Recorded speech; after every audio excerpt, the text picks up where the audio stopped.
Hello, everyone, and welcome to our teaching on Christian parenting.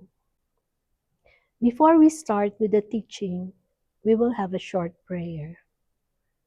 Let's put ourselves in the presence of the Lord. In the name of the Father, and of the Son, and of the Holy Spirit. Amen. Lord Jesus, we thank you and we praise you for this grace to be able to participate in today's teaching on Christian parenting. Thank you for giving us our families, our children. Thank you for our little church, our family. Let your Holy Spirit come down to us and give us the gift of understanding and the gift of wisdom as we go through this teaching. We love you, Lord, and we praise you and we magnify your name. Be with us as we learn more about the Christian way of parenting. All this we pray in your mighty name. Amen. My name is Mel Ibarvia. We entered BLD through Marriage Encounter number 143, LSS 16, and FE 67, all from BLD Manila. I'm a wife, a mother, and a grandmother. Our topic for today is Christian parenting. What is Christian parenting? It is comprehensive and easy to understand instruction on a parent's role in raising children in Christ's truth and love. An antidote to today's materialistic world. Based on scriptures and real-life experiences, this teaching is intended for parents as well as children, youth and singles who yearn for a deeper relationship with one another. What are the specific learning objectives of this teaching? At the end of this module, the learners shall be able to accomplish the following: to identify how we should parent our children the Rema way.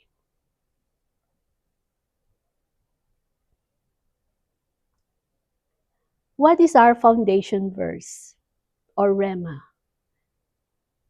Moses exhorts the Israelites with God's message.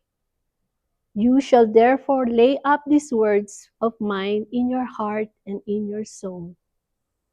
You shall teach them to your children, talking to them when you are sitting in your house or when you are walking by the way, that your days and the days of your children will be multiplied in the land that the Lord swore to your fathers. Deuteronomy 11:18-21. To better understand the Rema, let us go deeper each line. The Rema tells us that to gain eternal life in heaven, the land that the Lord has sworn to our fathers, we must love God and our neighbors and adhere to our covenant.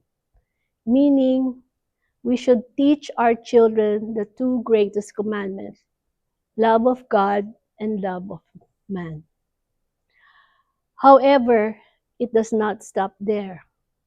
The Rema also tells us to lead our children to eternal life as our God-given responsibility by teaching this to them. How this knowledge helped me in my journey back to God. Admittedly, at times, our focus as parents is mainly on the material or corporal realm. Our children's physical comfort, trendy clothes, latest gadgets. We need to pause and reassess. How are we currently parenting our children, and how best to be parent shepherds? What do we need to know about this topic or lesson? Christian parenting, then, is inculcating in our children, in word and action, the preeminence of the love of God and of neighbor, and of keeping our covenant in our lives and in their lives.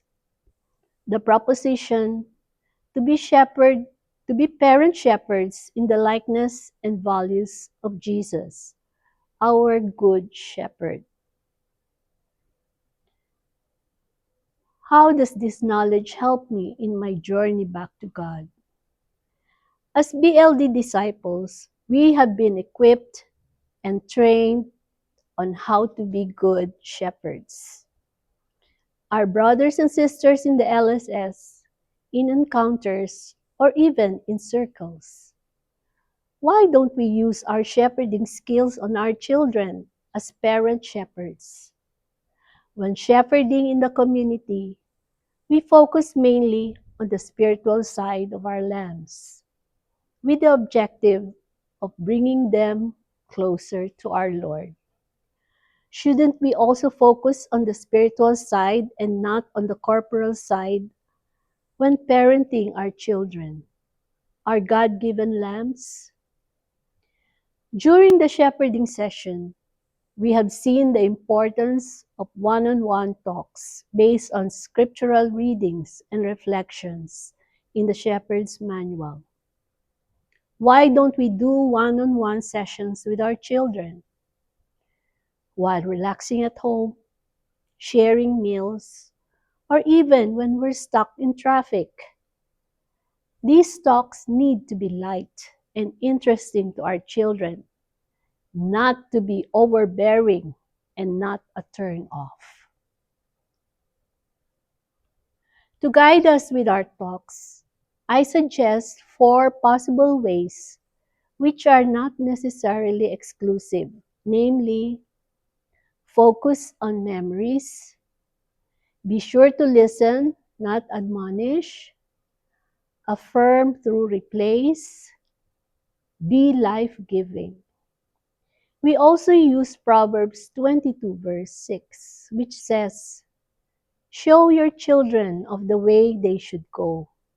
Even as they grow old, they will not turn from it."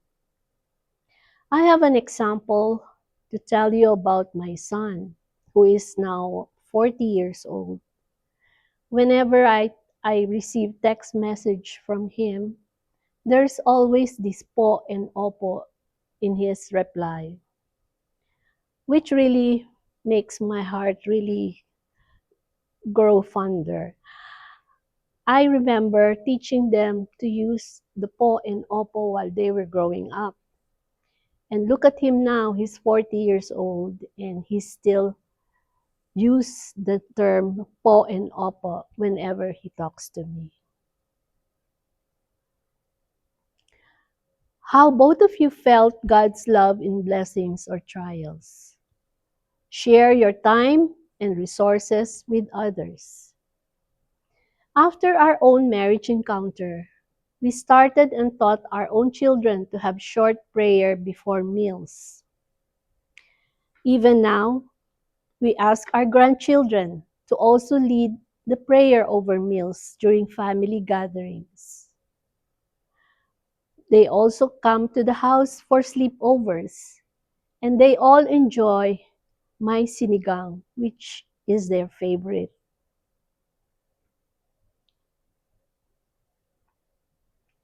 Every examples of which are also the Saturday movies or vacation or camping nights here in Canada.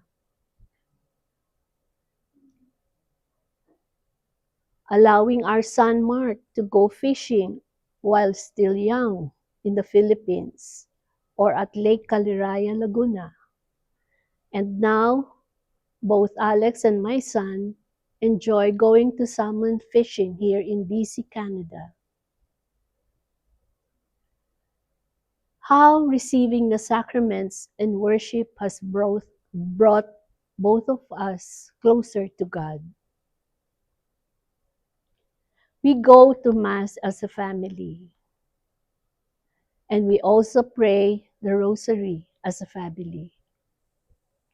According to Father Peyton, a family that prays together stays together.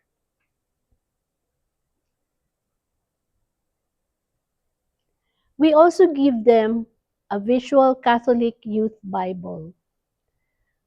Using the UCAT when answering their questions or giving them also a UCAT meant for kids make it easier for them to understand with the pictures.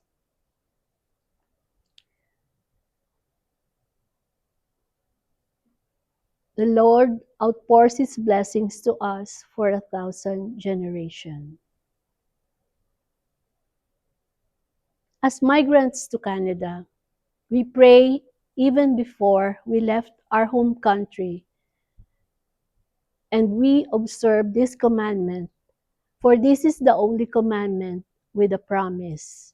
Honor your father and your mother, so that you may live in the land the Lord has given to you. If you honor your father and mother well, your own children will learn and live out this when you yourselves grow old. I'd like to share my dad when he suffered a stroke. When he suffered a stroke, half of his body was paralyzed. So he had to stay with us while he was receiving therapy. My children saw how we cared for my father. Since he cannot walk by himself, we have to carry him from bed to the commode whenever he needs some toileting. And during the time, he was really so heavy, like dead weight heavy. So Alex had to carry him from bed to the commode and do his toileting thing. So now, when he passed away rather, the children saw how devoted we were in taking care of him. And so this kind of examples sink into our children, and they see the care that we provided for our parents. When our time comes and we're old, it will be their turn also to take care of us. The best way to help your child grow in virtue is to model the virtue. An example of this is, how can you preach or teach your children kindness or generosity or respect if you yourself do not model it? When you are easily irritated in a traffic situation and you hurl bad words to your fellow driver, do you think the children will follow your teachings on kindness and respect? The best way to help your child grow and remember the virtue is through your example or modeling.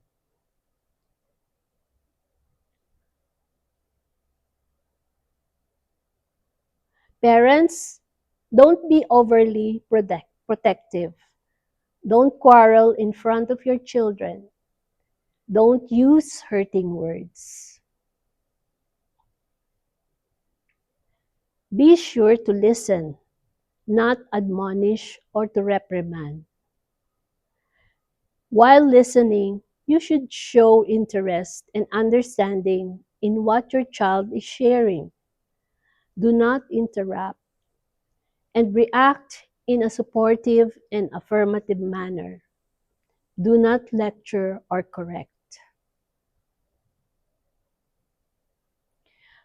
Affirm through replace. When my eldest daughter started her first year college studies in the Philippines, I encouraged her to enroll in dentistry because I was myself a dentist. And to appease me, she followed my request and she enrolled in a pre-dental course in UP. But after a year, she approached me and she confided to me that she doesn't really like dentistry. So with a heavy heart, I allowed her to take another course instead of the one that I chose for her.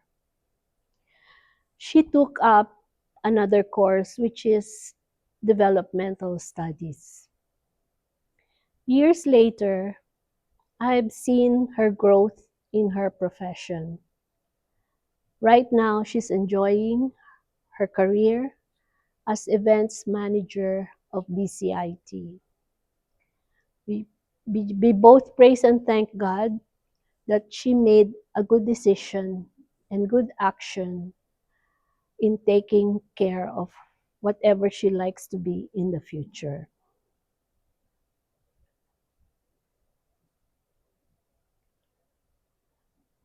Be life giving.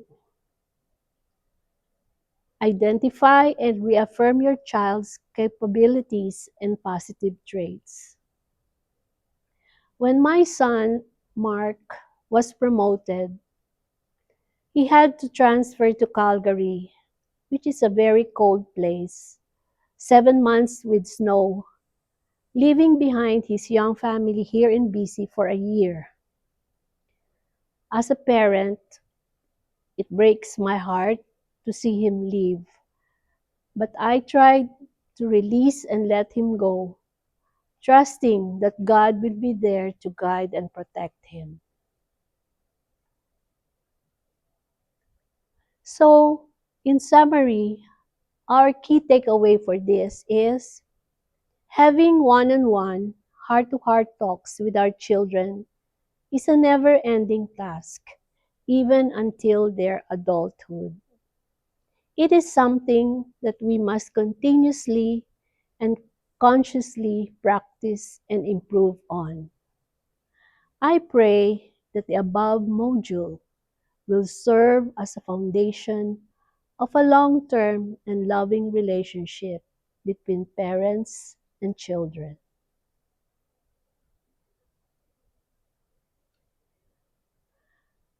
As a personal sharing, I would like to impart to you our experience with our son Mark and what we learned from it. Mark was a young boy in his third year high school when we encountered some challenges. We were out of the country during that time and visiting some North American district as part of our mandate as servant leaders of BLD.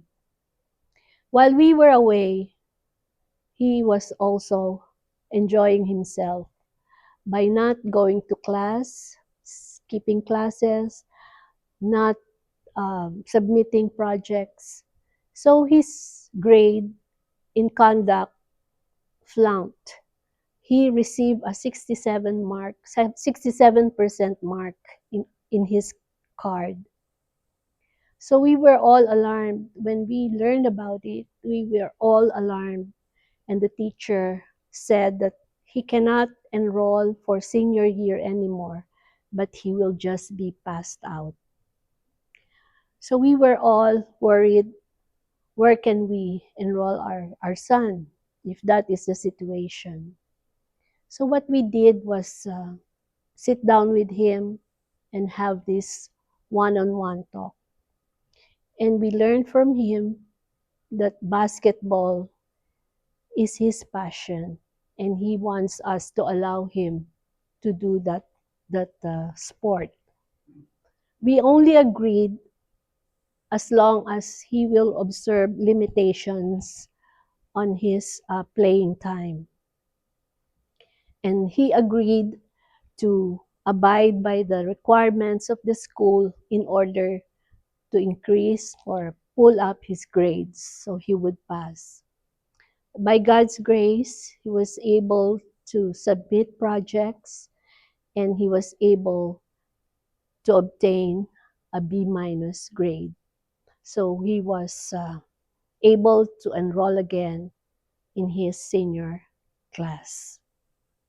So from that experience, I would say that one-on-one talks with our children really gives us an advantage, a big advantage on how we would shepherd and help them.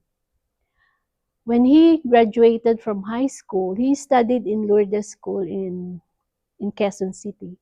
So when he graduated high school, he was one of the 5 mythical. He got an award, Mythical 5, and he also got an award on photography. So praise to you, Lord Jesus Christ, for those experience that taught us shepherding our children. So in summary, being parent shepherds to our children is a lifelong endeavor. So is our journey to God's heavenly kingdom for us and for our children. It is our families are God's masterpiece, and our families are our little church.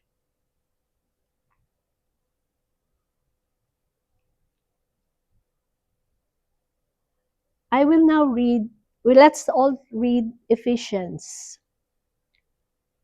For this reason, I kneel before the Father, from whom every family in heaven and on earth is named, that he may grant you, in accord with the riches of his glory, to be strengthened with power through his Spirit in the inner self, and that Christ may dwell in your hearts through faith, that you, rooted and grounded in love, may have the strength to comprehend with all the holy ones what is the breadth, the length, the height and depth, and to know the love of Christ that surpasses knowledge, so that you will be filled with all the fullness of God.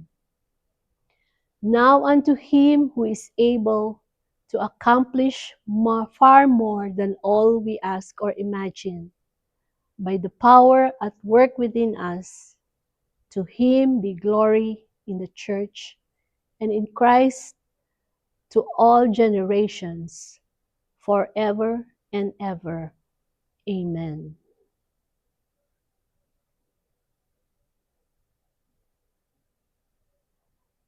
Now, we will proceed with an activity.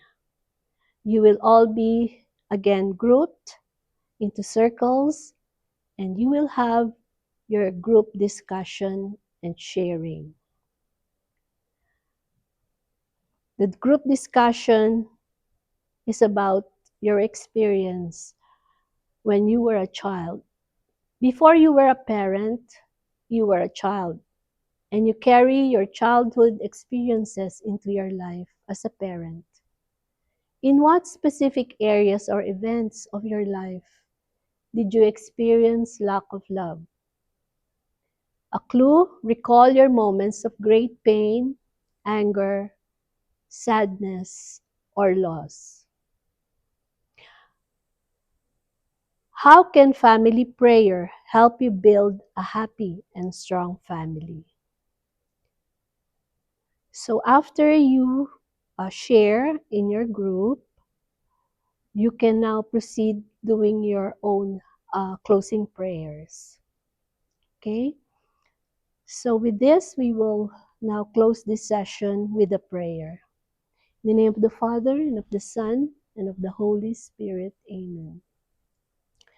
Lord Jesus, we praise you, we bless your holy name, and we exalt you.